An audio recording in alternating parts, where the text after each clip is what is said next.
स्वामी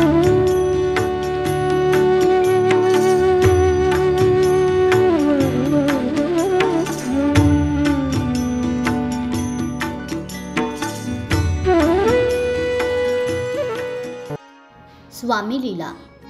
एक वेळ एका ब्राह्मणाकडे जाऊन महाराजांनी खाण्यास दशमी मागितली। ब्राह्मणाने सांगितले, महाराज, दारात गाय आहे, पण ती दूध देत नाही। हे शब्द ऐकून महाराज गायीजवळ गेले आणि गायीच्या पाठीवर हात फिरवून म्हणाले, बाई, हा ब्राह्मण कुटुंबवत्सल आहे, याचवर तुम्ही अवकृपा का करिता?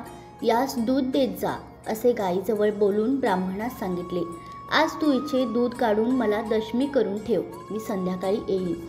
त्या ब्राह्मणाने महाराजांच्या बोलण्यावर विश्वास ठेवून गायीचे दूध काढायला घेतले आणि काय आश्चर्य, गायीने भरभरून दूध दिले। त्या ब्राह्मणाने दुधाची दशमी करून ठेवली।